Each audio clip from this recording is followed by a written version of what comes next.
Hello, everyone. So the title might look quite heavy. This session is about the Type C port manager, which is used by some of the embedded boards, and especially those boards that do not have any other power source. So we are effectively interested in these two pins from the USB-C connector, which are called CC1 and CC2. One of those is used to communicate using a protocol called power delivery, which you may have heard before. It's kind of a misnomer because it's not just used for power delivery communication, but also for, let's say, configuring the USB-C alternative modes. So it's kind of like a USB-C control protocol.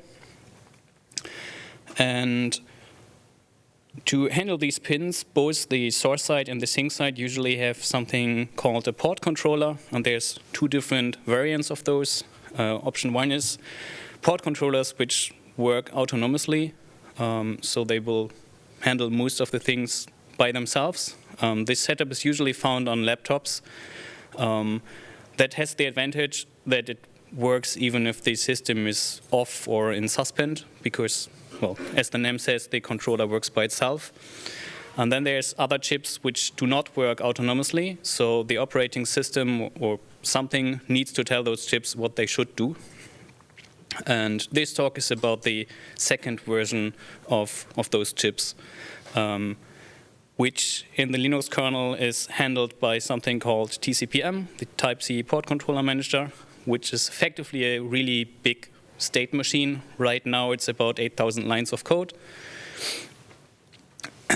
And as I mentioned, the interesting part is boards which are powered over a port using this kind of chip and not having any alternative power supply. So does the chip run no firmware at all? So is it like, or is it like how they are? So you mentioned the state machine being in the kernel. So there's no state at all on the chips or so? Exactly. So the chips are basically dumped. There's no firmware on them. Some of them have support for automatically acknowledging messages. So the protocol works that you send a request or send a message to the remote side, and then it needs to be acknowledged by effectively sending back a checksum for this message. And some of those chips can automatically generate this response that they received the message and send back the checksum. Not all of them can, but most, I think. But that's a hardware feature. You can. Yes. So they do not have any proper state. One example of such a system is the ROCK5B. It's not the only one, but yeah, that's the first one that I came in contact with. So the setup roughly looks like this. There's the USB-C connector, which can be used to power the board, which then takes the V-bus, which has the voltage to the system regulator, which then supplies the system. And then the CC lines go to a chip called FUSB 302. That's a really common one, and that's one of these dumb chips which does not have any firmware running on them. So it must be told over I2C what it should actually do. And this chip specifically can do this automatic acknowledgement, but it also must be enabled first. So what happens now is if you plug in a power delivery capable power supply is that it will give you power. That part kind of happens passively if the resistors are there. The Raspberry Pi is famously known like the old one that they forgot those. But if they are there, it will give you 5 volt, and then it will start sending these kind of messages which tell the sink, which would be the development board, what kind of voltages are available from the power supply. And it does this for some time. The specification says that after about 5 seconds, the source assumes that the remote side is not power delivery capable. So at that point, it will say, okay, let's just stick to the 5 volt. No. Yeah, I see the problem already. I mean, yes. That is not a good thing. No, if the sync starts sending the power delivery messages later, the source sees this as an error because it expected this message to receive much earlier. And the error recovery for power delivery is, let's do a hard reset. And a hard reset means, let's remove the power for a short time. So, if we go back to the ROC-5B and we enable the FUSB 302 driver in the kernel, and we put in the cable, the bootloader will, well, first of all, the DRAM will be initialized by some kind of pre-bootloader, then the U-boot will start over U-boot SPL first, then the normal U-boot, then maybe it will fetch the files from the network, whatever. So it takes quite a time before the kernel FUSB 302 driver is probed. Usually it takes longer than 5 seconds, which means if everything is following the specification, the board will just start rebooting, well, forced rebooting by having the power removed. So obviously that's a problem, because this happens if everything follows the specification. Who's in charge of the time here to make this hard reset? Is that like the chip itself? Is it counting? Yeah, so I mentioned the state machine running in the kernel for the FUSB 302. There's a similar state machine running in the power supply, basically. And so the reset, the reboot is only done when the message is received too late. Yeah, so if the message is received too late, the power supply state machine runs into an error state, and then it will do a hard reset. And if it does not receive the message, then it will probably just stay in 5-volt default mode. Exactly. Okay. So by not doing any power delivery at all, the system will run at 5 volt, and the amps provided depend on the resistor. I mean, in case of the ROC-5B, that means it will run, and then it will still turn off because the amps provided will not be enough for the CPUs running at the high frequencies. So you either get it done in 5 seconds or you're screwed. Basically, yes. So there's a couple of solutions to work around this. Well, one is use different hardware, but it's kind of too late for that. There's a couple of boards available which have this kind of hardware design. For the ROC-5B, I know that a huge amount of them have been sold, so we need some kind of solution. Then obviously one solution would be let's boot the kernel faster, which might work, but not in all scenarios, so that's not really a good solution. Then an option would be to fully avoid doing this in the kernel at all and kind of move this to the firmware, which probably works. I haven't really tested it. It's quite a lot of work. It means that the firmware would become board specific because, well, the firmware would need to know that there's an FUSB 302 on this specific I2C interface. And right now for Rockchip, the firmware is not board specific. But you mean the firmware that's, well, the really low-level firmware, because where does the bootloader fit, like U-boot? Is it also, do you also consider it part of the firmware? I will come to U-boot in a moment. So the idea here would be to move it into the trusted firmware A. But if you do that, that would also mean that you need to synchronize state if you're handing it over to the kernel later on. And well, the idea would be to fully handle it in the firmware and then have some interface between the firmware and the kernel. Okay. The last option is indeed to try to do it earlier in the bootloader.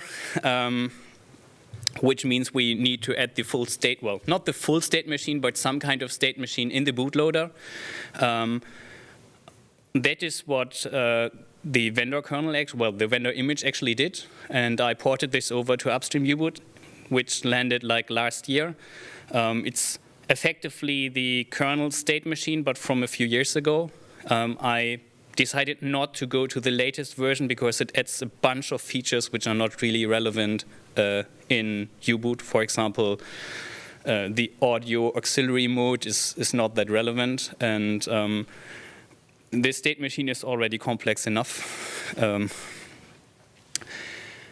What this means is that U-boot first initializes everything, which avoids the 5-second problem, and then Linux reinitializes everything. Something specific about how the power delivery protocol works is that it has an increasing message number. So this is a kind of a problem because Linux wouldn't know, like, okay, how much communication has been done by U-boot and which state is currently in. And to avoid all these issues, the Linux driver starts with a soft reset. And then the specification says that the messaging starts again at, I don't remember if it's 0 or 1, but like at the first message ID. And it should keep the power at whatever has been negotiated before, and then the kernel can start at the initial state with its state machine.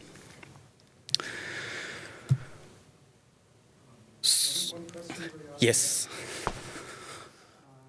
How does the kernel know that this U-boot has initialized PD and the driver should do a soft reset? It doesn't. The kernel always sends a soft reset. Okay, thanks. So it sounds like everything is fixed, but unfortunately that's not the case, because a lot of those power supplies are not really following the specifications so closely or leave out some features. And this is especially around this soft reset. So what is supposed to happen is that after a soft reset, the power supply should start sending these source capability messages again, and the kernel is waiting for these. And when it runs into a timeout, it starts doing another soft reset, and when the soft resets are not enough, the kernel will send a hard reset, which is really nice because that means the kernel basically kills itself. Obviously, we want to avoid that. So I introduced a new state, which, well, basically when it runs into this timeout that the capability message has not arrived, it will send an explicit request to please send me what you can do, and like there's an explicit request message asking for the source capabilities, and then continue on with the state machine.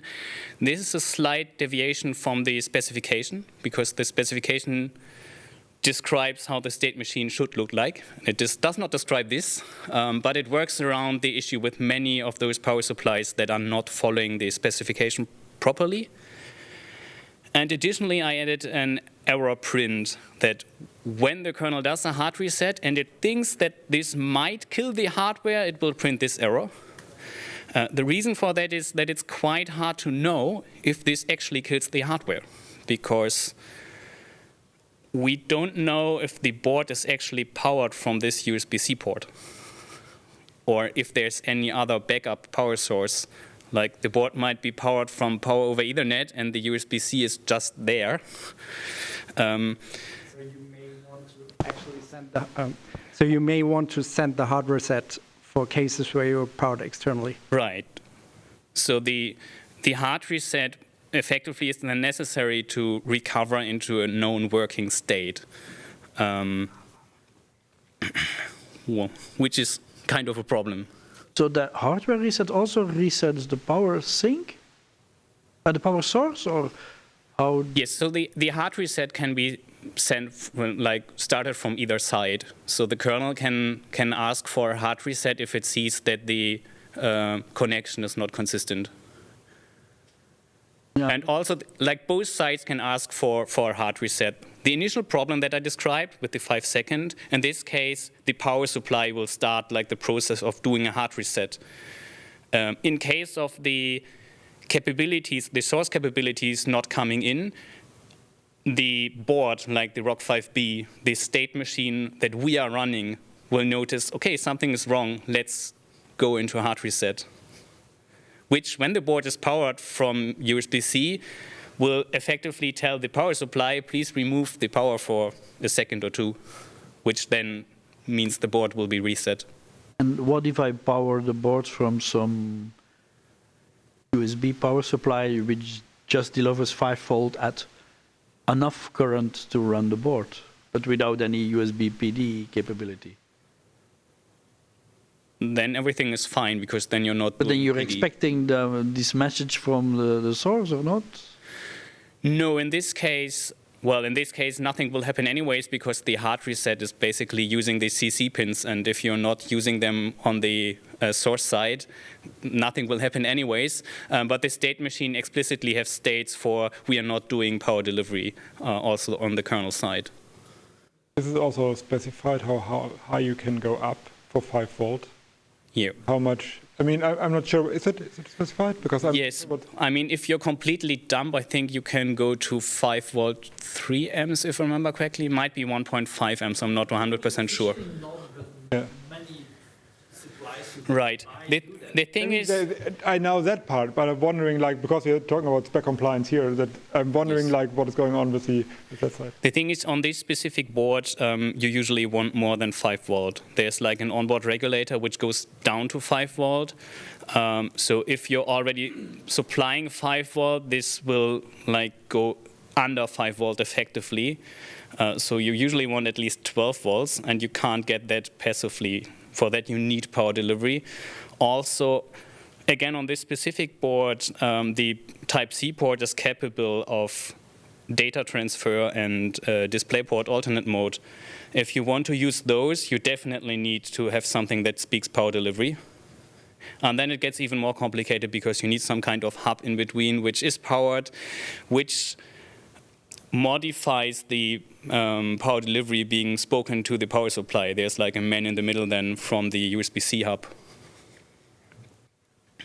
So I don't know if you come to that, and I don't want to steal your thunder, but this really looks like something that should not be in the kernel. So, I mean, it really, we talked about, I mean, you touched on that with TFAA as a firmware side. This really looks like something that need to run on a separate part, where you can then expose it in whatever API you're having. If it's UCSI or something, what's the specification for that? But I mean, if this is the API or something else, it doesn't matter, but it needs to be something that is handling this part. Because right now it looks like you're papering over all the different issues. Get it kind of working, but it's, from an architecture point, that is not well. Well, so I don't really have any good solution. I have some ideas. One of them is, I think it would be good if we can try to avoid harder not to do the hard reset, which means having a better detection of affected systems, which is not very easy. Right now, I'm relying on the self-powered device tree property, which exists and is properly documented, but I'm really sure that a lot of boards are not adding it, even though they are having self-powered connectors. Also, it's not always easy to figure out if the board is self-powered. For example, again, exactly this board, it could be powered from a GPIO pin or over power over Ethernet adapter, and there's nothing telling the system if this is the case right now. I can't believe it. There's no measurement ability there to see if there's current flowing into a second input. No. Damn. Okay. I mean, on some systems, you know that there is a backup power source. For example, if you have a battery, then you know, okay, there's a battery, then the system should be safe to do a hard reset.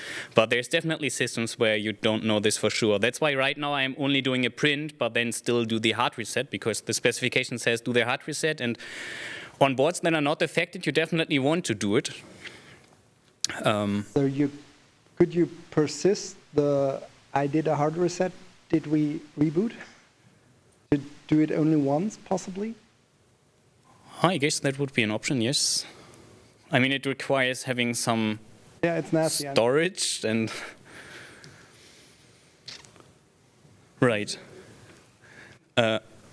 One more. This is also adding to the list of things you just papering over. I mean, so I'm sorry, I don't want. I mean, I understand that you have like you want to get a working solution with what you have there, but well, it really feels like. I mean, the state machine issues itself. It's also something you have if you move the state machine somewhere else. That is right? true. But I mean, I agree on that part, but still, the other things you can get solved, right? What we have right now would be compliant to the specification. The problem is that a lot of, especially the cheaper power supplies, they don't closely follow the specification. They have been tested with, let's say, a mobile phone, which has a battery, so it does not really care about the hard reset in the first place. But more interestingly, most systems do not use the soft reset and then assume that things start again. So ideally, we would want to negotiate everything once and then keep it at that point. That's why I listed maybe we can hand over the state from the bootloader over some device tree properties or whatever. Just so I understand, in the autonomous case, where it's all happening on the chip, yes. Is there no communication with the kernel? Or do they still have to implement parts of the protocol? It depends. Usually there still is some communication because the kernel is interested in what kind of alternate modes are supported, especially if there's like DisplayPort alternate mode, you need to somehow get the graphics stack informed about it. But in terms of the actual power delivery happening, does the kernel need control over that, or can the chip do it all with the firmware that's running on the chip? It could be fully done on the firmware. Okay, that seems to me like a more robust solution than having to do this whole kernel communication. I'm wondering why the people who make these chips don't. Is it just they don't want to put the effort into writing the firmwares and want to kick it down to the kernel? Like what? Or they want to sell chips and, you know. Well, so the FUSB 302 is like a really cheap, very simple chip, right? So if you have something with a microcontroller, this chip might be really useful because then you might want to implement the state machine yourself to have like fine-grained control. The problem is that vendors started putting this chip on single-board computers. And so that's not powerful enough to run the firmware that's needed to do everything. This chip does not have anything to run a firmware on. Oh, great. Okay, so that's the problem, right? There's no firmware for the chip itself, and yeah, you're missing that part.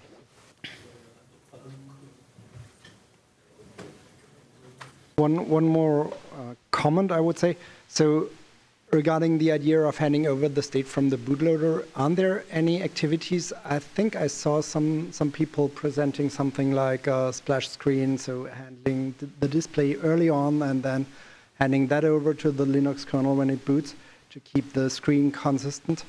Isn't there any activities? So there some infrastructure to handle state over to Linux already? I mean, for different use cases, people do that, but there's no common infrastructure to hand that over. I mean, you have that for all kind of like hardware in it you want to do, and you don't want to reset the registers or something like that, or like make sure the memory stays for like your splash screen or whatever you have, right? There's no common solution for that, at least as far as I'm aware of. I mean, there are different. That is mostly something that is more done on the productization level instead of like on upstream itself, I would say. On that topic, what happens in either the soft or hard reset case if you are using your DisplayPort alternate? You lose that too, I guess, right? If your bootloader initialized your display and was hoping to pass it off to the kernel, but then your USB-C gets reset, you're going to lose your display then too, right? Yes, you do. Right now, the state machine in U-boot is not capable of the DisplayPort alternate mode in any case, but if it would be capable of doing that, you would lose it, I think. So, coming back to the TFA thing, I was poking around it. The reason you're not approaching that is because the complexity to get it all set up, right? Well, there's the complexity bit and the bit that it results in the TFA becoming board-specific instead of SoC-specific. Yeah, I see that. Which kind of is, again, complexity, of course, but... Yeah, I can see that. I mean, I see that you worked around a few of these things and you can get something working for most of the use cases you're having. And I don't know what these boards are used for, and if they're used it's more like catering the maker market, or if they're really products they want to bring out or so, because to me this looks like if there's a product and it's being deployed somewhere, that's just like a ticking bomb that just waits to go into a reboot loop and not working successfully. So yeah. As I said, that's just a comment from my side. I would really look into something that is like a separately run firmware, whatever interface you have to the kernel that can be seen or so. But yeah. Okay, I think we have room for one or two more questions if you have them before we need to switch over.